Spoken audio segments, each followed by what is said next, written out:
This is The Blockchain Show. Go!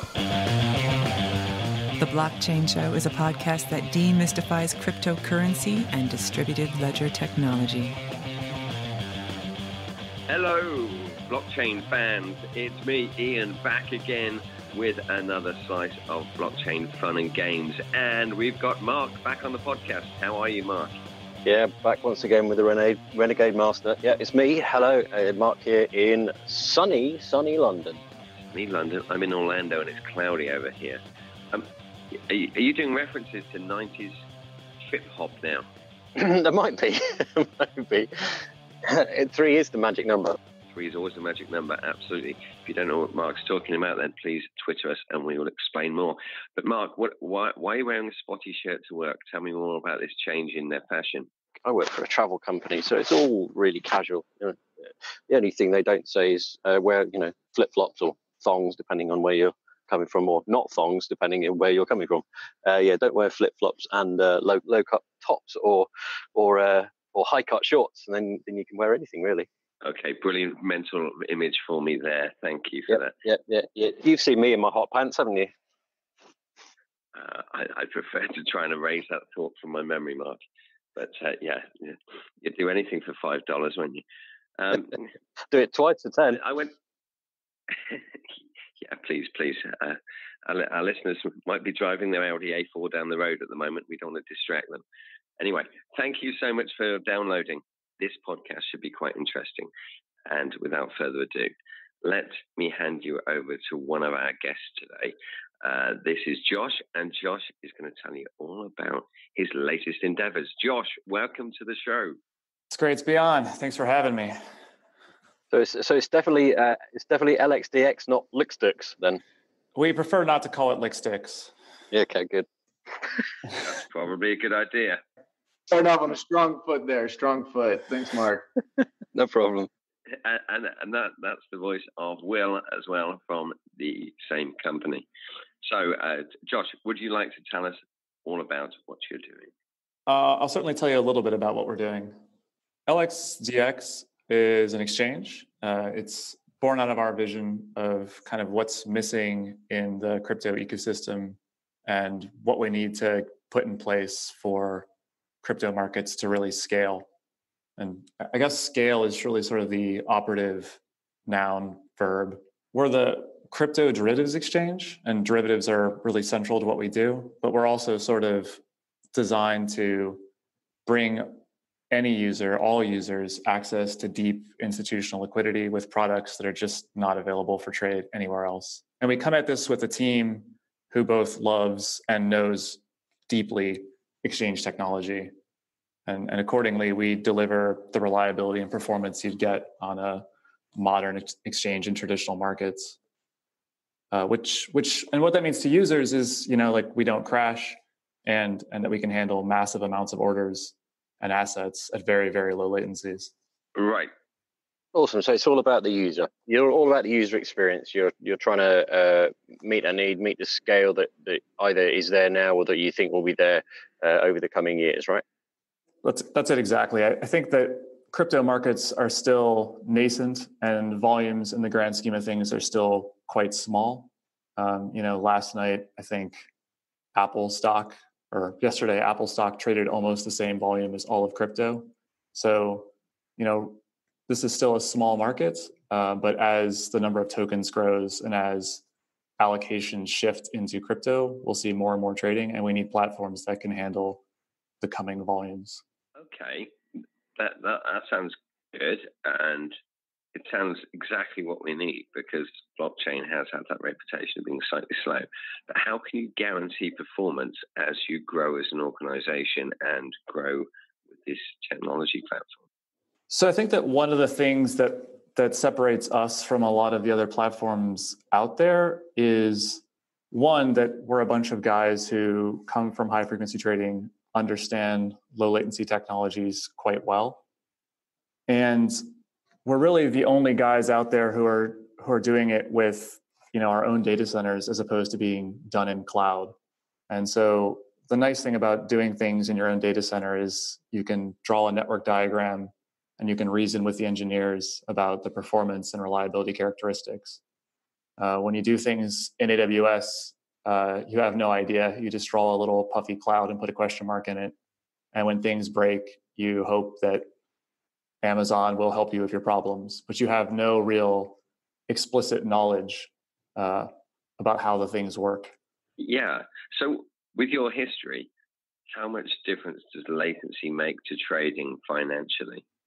There's a few ways in which latency is critical in this space. It comes back to empowering sell side players, liquidity providers, to make sure that they're successful at providing tight spreads.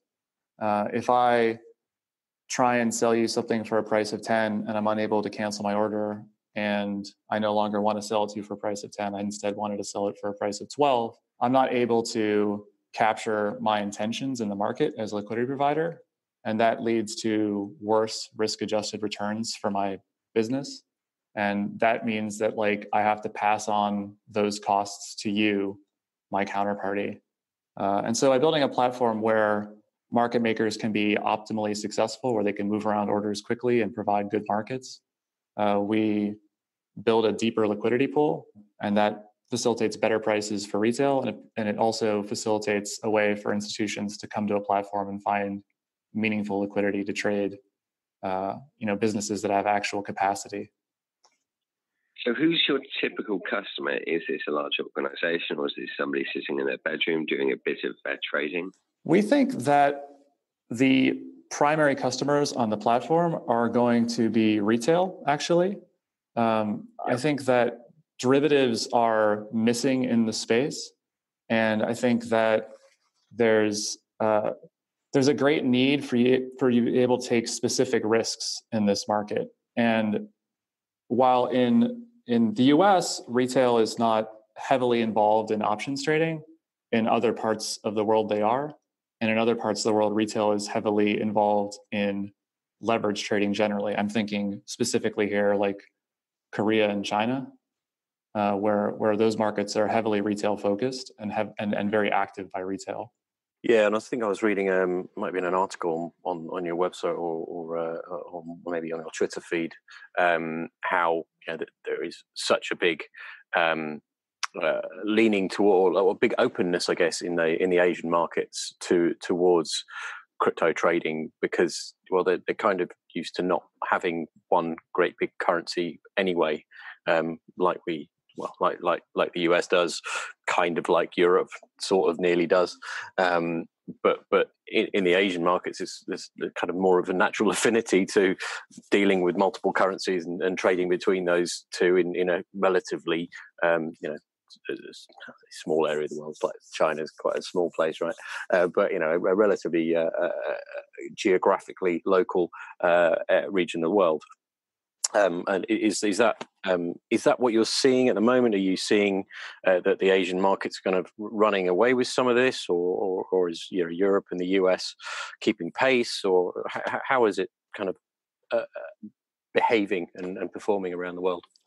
So I think obviously the evidence is strong that there's tons of interest in Asia in crypto. I think that crypto is really the first global market. It's just most of us have.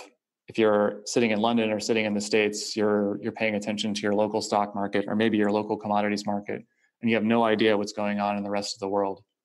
But South Korea, Hong Kong, China, Japan are huge markets, and you don't see the scale of the volumes there. For example, like China commodities are an enormous market. $10 billion of iron ore traded last night in China. Commodity volumes in China are nearly $500 billion USD a night. So there's a lot of history and interest in trading in these places. And these markets are really the first markets available where you've got people in South Korea, China, Shanghai trading with people in London and New York. And that's sort of the beauty and challenge to doing crypto trading well and to building platforms that work for everyone. And is that your goal, that your platform will be used globally? That's the vision. I think that the purpose of doing derivatives is to facilitate the desires and needs of a very mixed set of users. I think that there's a lot of narrative about getting institutions into crypto and what's keeping institutions out of crypto, but there's just an enormous amount of retail and semi-professional interest in trading these products. And even what it means to be a professional trader, a professional algorithmic trader or quantitative trader is changing because the barriers to entry are getting lower and lower and lower. At this point, if you can write simple scripts and Python code or some JavaScript, you can connect to any one of these platforms and try your ideas. Joshua, is it true? Is it true that you personally found rocket science a little too simple, and you felt you needed to get into something more complex, and therefore got into crypto trading? That's not exactly the truth. To be honest, I've always been a space nerd. I'm a big fan of the expanse, and I truly believe we deserve the stars, and it's one of my life missions to help us get them. And that's what took me to SpaceX, and I loved it there. But the chance to work with John and Stephen again, and I'll give you a little bit of background. I've known my co-founder John since 2005. We started at DRW at the same time. And Stephen was with me on the trading firm I co-founded back in 2011. So it wasn't that I was bored with the work at SpaceX. It's just that I had an opportunity to work with two people that I was very excited to work with. And I thought that this was a missing piece of an important ecosystem. And what's the crypto legislation like out in the outer atmosphere at the moment? Is there something that we could tap into there? Do you think that we can, once we get maybe an energy source, let's say the sun? Regulation is dovish in space. Really? Okay. So but could we launch a mining rig or two up there? Do you think? I think that the napkin math economics on doing solar in space are still pretty bad. You'd probably be able to find a hardware engineer who would be able to help you with the math better than me. But in terms of just like efficiency of solar, you can't really launch that many ant miners into space. I think you can get about 2 per small satellite, and there's just not enough. The energy efficiency is not there.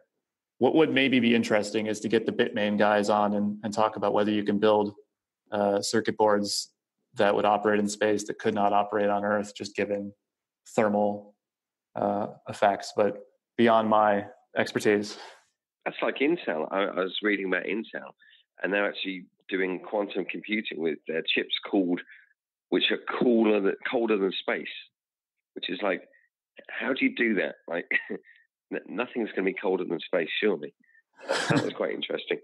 Have you been at Clapham Junction at 3 a.m. on a Saturday morning, Ian? I have actually, yeah.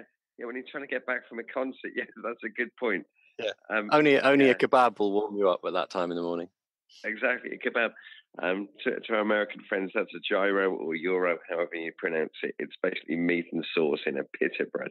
So 2 things really. Talking about space, I went to see the movie First Man last night, it's a good space movie if you want to feel like Neil Armstrong did, but it's missing a lot of technical detail, etc. So yeah, quite good. But how did you get into this, Joshua? Because I'm like thinking, why are myself and Mark not doing something like this? How did the idea come about? Because we failed at rocket science as well. Is that what you're saying, Ian? Well, yeah, that's true, yeah. Mark. That's true. Yeah, I got as far as bottle rockets, and then it wasn't for me. Are you asking how I got interested in space, or how did I decide to do this? No, space is something we're born with. We're born with our idea about space rockets and stuff ever since we watched cartoons. I'm more interested about the exchange idea. Where did that come from? And was it over beer where the idea formulated? I mean, my interest in crypto actually dates pretty far back. I studied cryptography at Carnegie Mellon back in 2004, 2005, and we were actually working on digital cash back then, but we were missing a lot of the key elements to make it work. And I ended up leaving that to follow my first passion of markets, and I kind of just watched Bitcoin from the sidelines. But as the market matured and expanded, and that's probably to Ethereum's credit, I started seeing crypto less as a like emerging new technology and more as an asset class. And it was really from like the trading side that I knew that I wanted to get involved. And so I got Stephen and John together when they became available to work on something together. And we started coding up and kicking off the initial logistics to start another trading firm, this time focused on crypto. But as we started like building and researching, it became pretty obvious that none of the existing exchanges were built to the standards of the markets in which we spent our careers. And so like we knew that if we personally wanted an exchange with low latency, level 3 order data, binary feeds, co-location, their own data centers, all of our peers at other trading shops must want this stuff too. And that's really what put us on the path to build LXDX, which is an exchange we ourselves would want to trade on. And that's always a good way to build it up to your own standards and something which you will want to use, and then other people will come. I've got a quick question. I don't know if this one for Joshua or for Will maybe to pick up.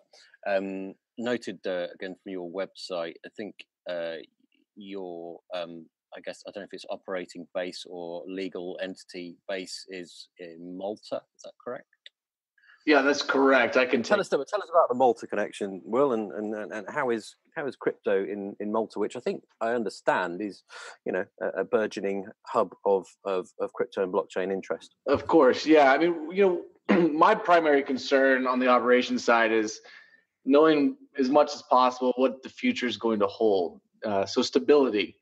We've looked at different jurisdictions around the world. We've evaluated different ones, and we've even met with some of the regulators across Asia and Europe. And the theme in all those places, and of course in the United States as well, just comes down to uncertainty. And so what Malta's done is they've attempted to take the lessons they learned from being forefront in the e-gaming industry, and now apply it to crypto as well. So they passed the Vfa Act, which is the Virtual Financial Asset Act, earlier this year.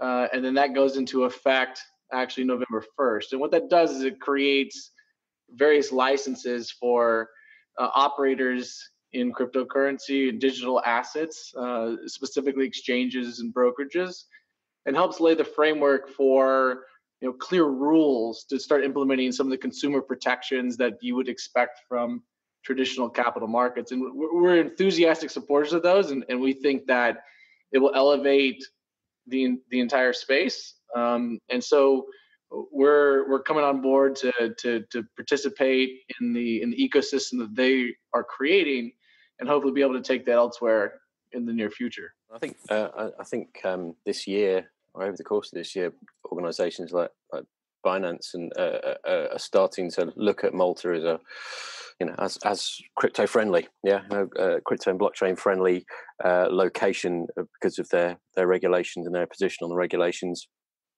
So very, very exciting. It's quite a small place, so it might run out of space fairly quickly. But really, really exciting that there is these pockets of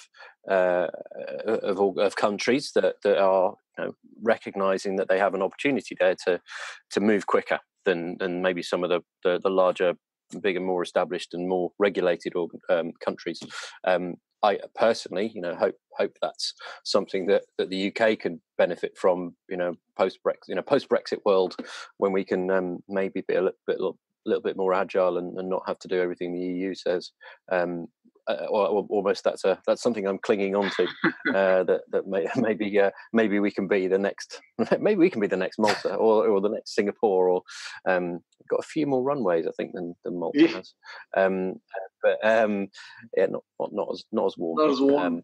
Not as warm. I think you bring up Brexit, right? So one of the things, of course, that Gibraltar has been in the mix as well in the past, but leaving the EU actually, in the short term, reduces some of the appeals of that Malta can offer in terms of passporting securities across borders, especially as the crypto world moves into this idea of security tokens are actually representing real digital assets. There is certainly some advantage of being a part of one of the world's major economic regions.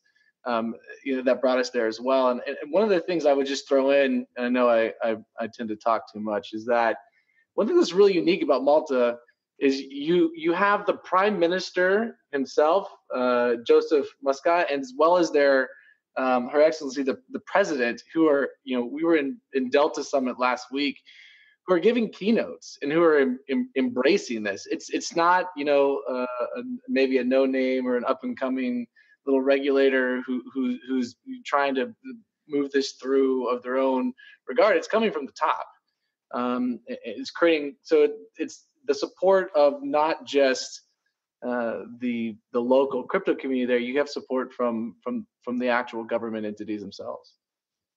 You get that in places like Estonia as well, where they've got a massive push towards digital government and digital living, I guess, in Estonia, and are also, I think, well on their way to becoming a blockchain crypto force. And again, the sponsor from the top down, their prime ministers and presidents and whatever get involved in that level of digital and technology enablement for society. That maybe more less agile, let's say, less agile governments and organizations and that are stuck in the mud a little bit, finding their have to run to catch up with some of these guys who are deciding quickly and moving quickly. Absolutely, Mark. I think places with a lot of rules, such as Germany, might be having problems where other countries are embracing these new technologies, and that could be something good to come out of Brexit when England leaves the EU. Maybe you've already left, haven't you?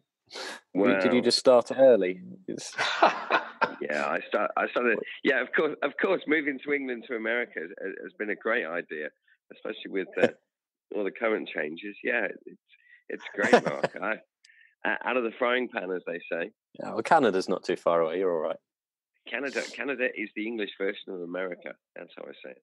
So, with this new exchange, what's the marketing plan? How are you going to tell the establishment out there that you exist and people should be using you?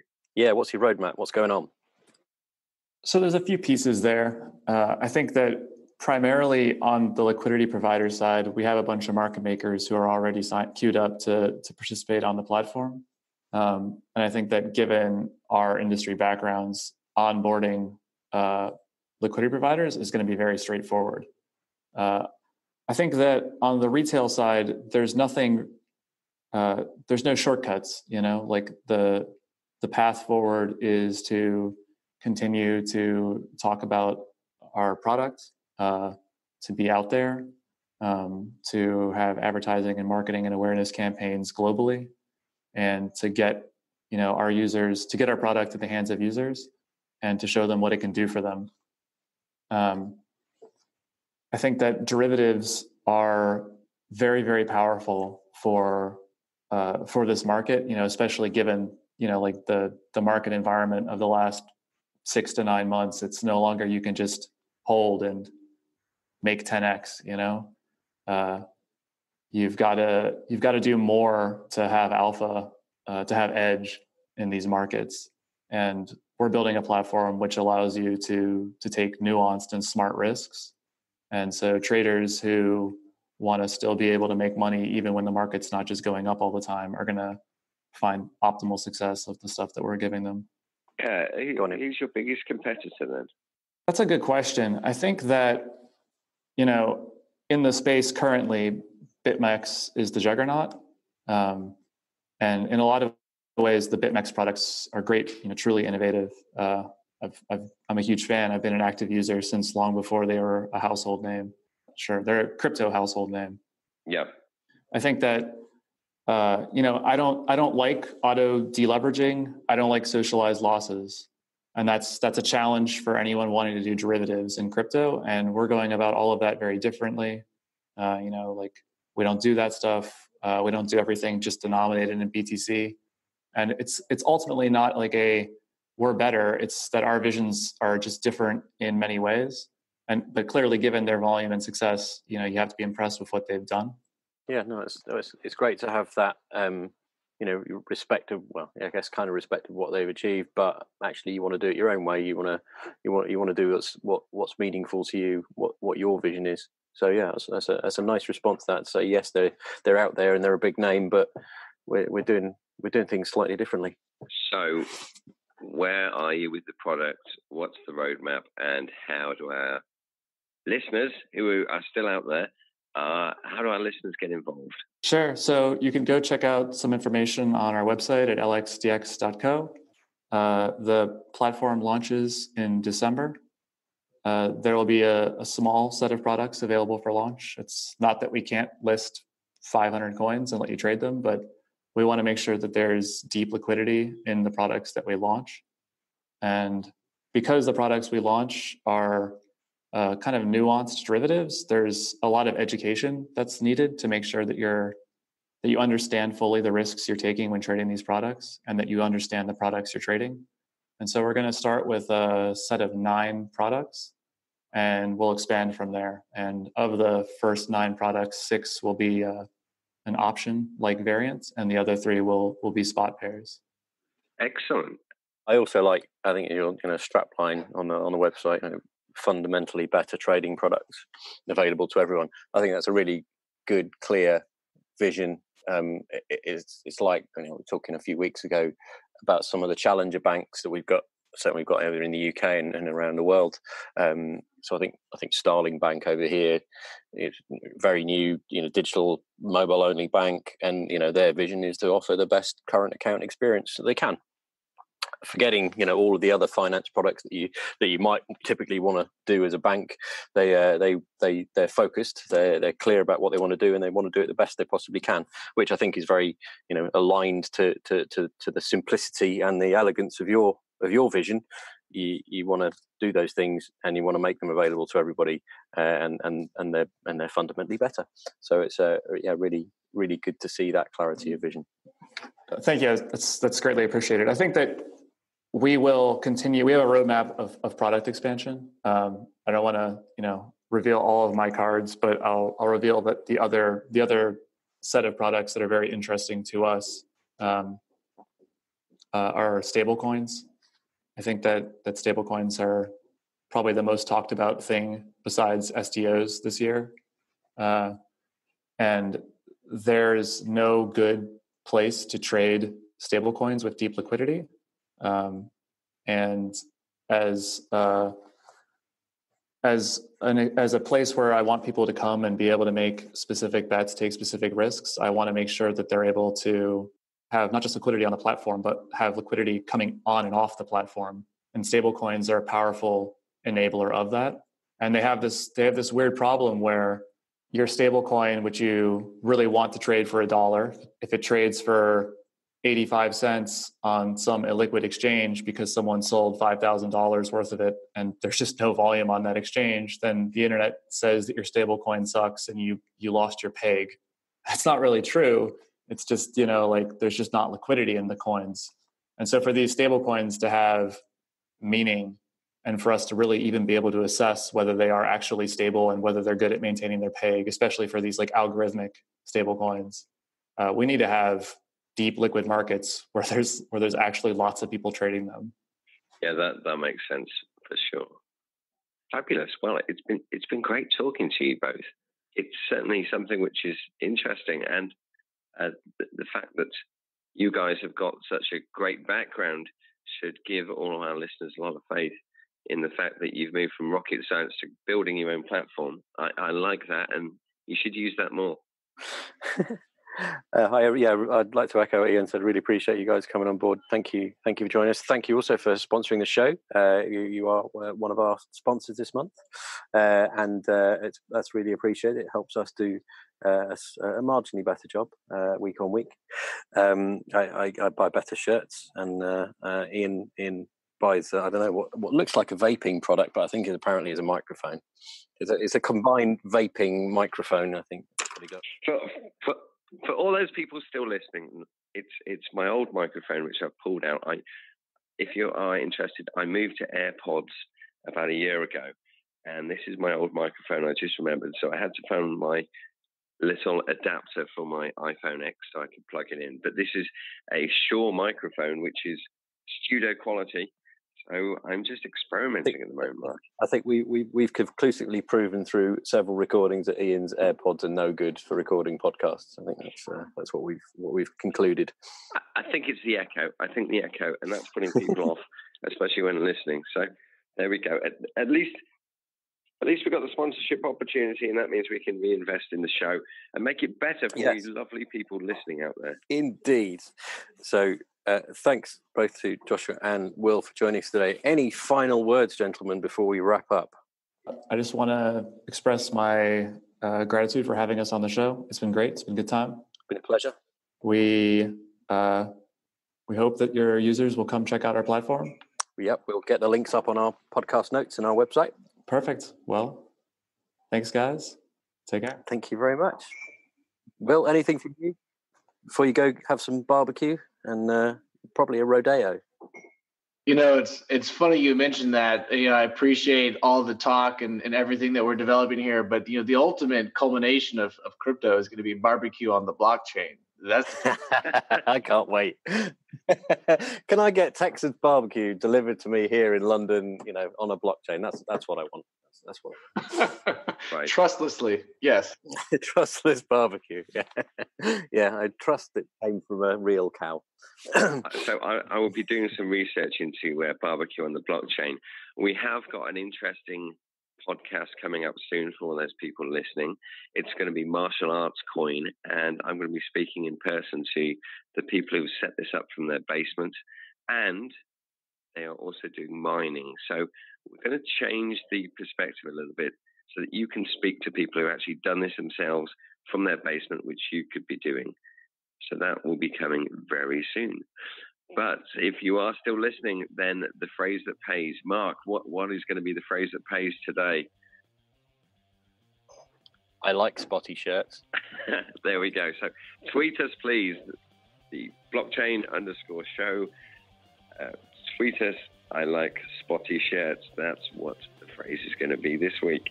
Thank you very much for downloading. Tell all your friends. Get them to click on subscribe. Please coerce your family members into doing that as well. And we look forward to speaking to you next week. Thank you, and bye-bye. Awesome. Thanks, everybody. Bye now. Bye-bye. Fabulous. That was good. To learn more, visit theblockchainshow.com.